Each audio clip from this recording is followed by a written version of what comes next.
Okay, so we're on our way to our first hotel, or I'm on my way, and I have my driver here, Putu. Putu?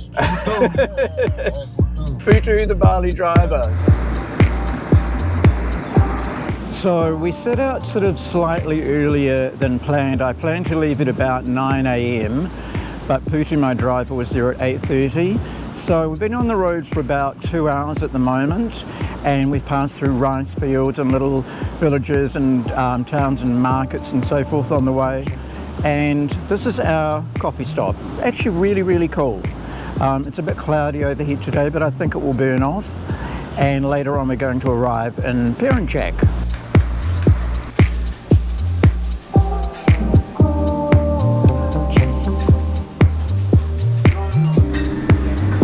Okay, so we've just stopped at Warung Pantai in Tabanan, and we're just having a bit of food. I'm having some corn fritters, so just having a coffee break. Just having a flat white on the way, making a mess of it too.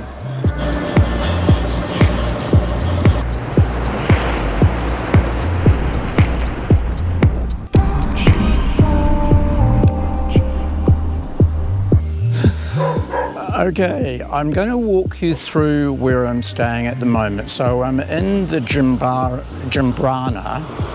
I keep wanting to say Jimbaran. I'm in Jimbrana area. So we've gone up past Madiwi, and we're up near Negara, but we're right on the beach, Jimbrana. So I'm going to walk you through. This is where I'm staying, Jimbrana Bali homestay. It's pretty rustic. Don't get very many tourists up here. It's beachfront, and the little bungalows are pretty simple. They're clean and comfortable. They're around $33 a night, and it's bed and breakfast. I've come here for a certain reason, and tomorrow I'm going to tell you what that is. Very shortly though, I'm going to tell you about my little what will we call it, adventure around Bali, and I'd really like you to come on this with me, okay? It's going to be really interesting. We're going to go right around Bali and then out to Lombok and the Gillies, but I'll talk about that a bit later. So I'll take you in and show you what my room looks like, and we'll go from there.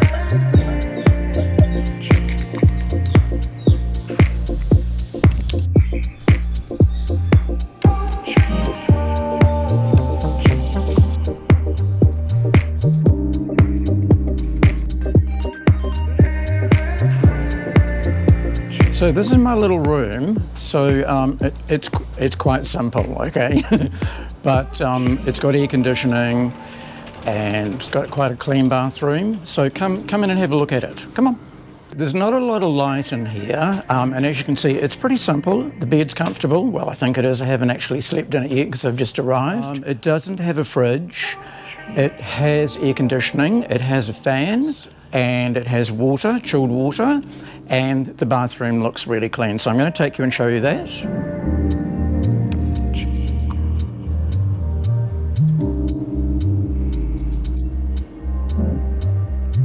It's pretty simple. It's quite comfortable. It doesn't look like there are many people here. I think the Jimbrana area is an area that a lot of the people from down Kuta, Legian don't come to. Perhaps more people would come here from Java, because Java is about, I think it's about an hour by boat from Gili Manuk, which isn't too much further up the coast. It's probably an area that doesn't see a lot of tourism. Most people, if they're going to come up this way, would probably go as far as Madiwi for surfing. A lot of Kiwis and Australians back in the day used to go and surf in Madiwi, and they still do. But it's a quiet little area, and I think that's part of the attraction. So I'm going to take you down and I'm going to show you the beach. And there is also a little temple. I mean, every hotel or every house has a temple in Bali. I'll take you down and I'll show you that, and I'll show you the beach. And it is a black sand beach up here, okay? Once you get up past about Canggu, the sand is black all the way up the coast. Then I'm going to talk to you about my little plan, my adventure.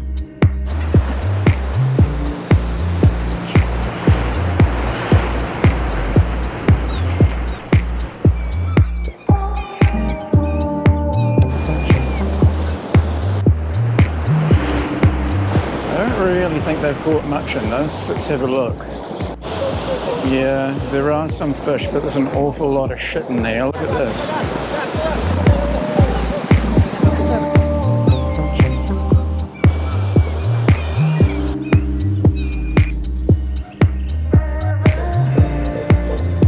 I sort of find the food, once you get beyond Legian, the food in Bali does become a lot more tasty.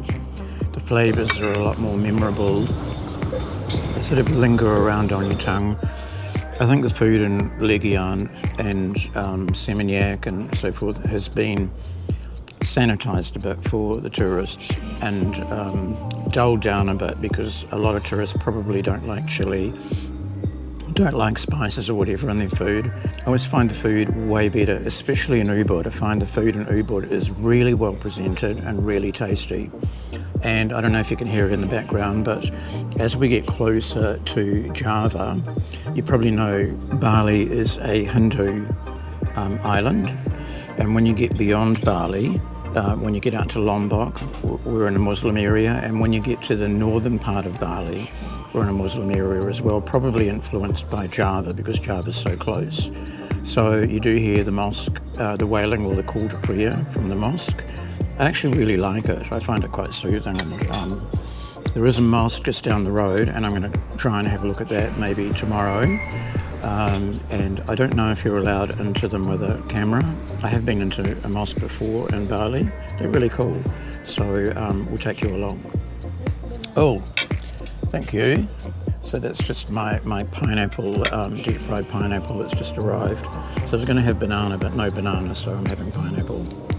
One thing I should just say, you need to make sure that you bring some really good mozzie spray when you come here. The one I use is Bushman's. So there is a bit of an epidemic of dengue fever in Bali at the moment. It's not peculiar to Bali. I mean, they get dengue fever in Samoa and Fiji and other areas. But you need to make sure that you bring a spray with you. I did bring one with me. It's really important that you use it because dengue fever can be fatal. A friend of mine came up here a while back and got dengue fever and ended up in hospital with a huge medical bill for it. So just use some protection for mosquitoes. You can buy little plug-in diffusers from Bintang that are only like $3.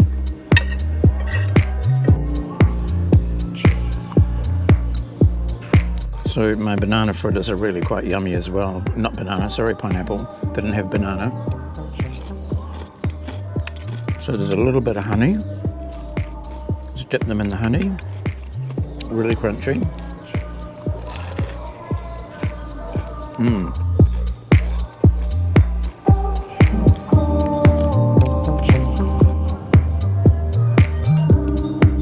My chicken fried rice was $4. My pineapple fritters were $3.50 and my bintang was $3.50, so a total of $10 for a main, a dessert and a bintang. It's pretty reasonable and the food was tasty. And tomorrow I've got a really early start at 6 a.m. So I'm just about to go and meet my driver, Diwa. We've had really bad weather this morning. We were meant to leave at about 6 a.m. and it was pissing down with rain and we had to wait for that to stop. So it's just starting to clear up, as you can see behind me. So we're going to head off now. So I'll take you down and we'll meet Diwa. Diwa. How are you? You good? Old bike and helmet. Yeah. So we're all good to go? Yeah. Okay.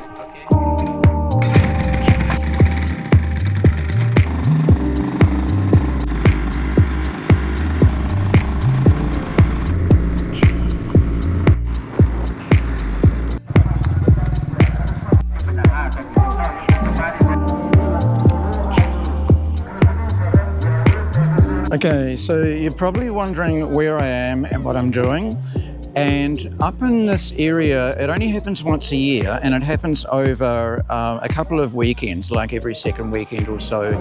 It's an event called the Makepung, and I'm going to tell you what the Makepung is when I get home. I'm going to actually search it online. I know what it is. Basically, it is two opposing teams who compete against each other for the best team, and they use bullocks and they have little carts behind them. So I'm going to take you out and show you. It's a really big event. A lot of people come along to it, and the bullocks are quite prized actually. They're very respected because they use them as farm animals, and they dress them up for the event, and it's actually really cool. Everyone turns out, and there's fruit juice and water and food and everything else. So let's go and have a look at it.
Thank you, Diwa.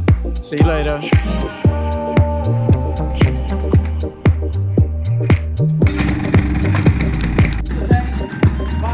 See you. See you. Thanks, Diwa.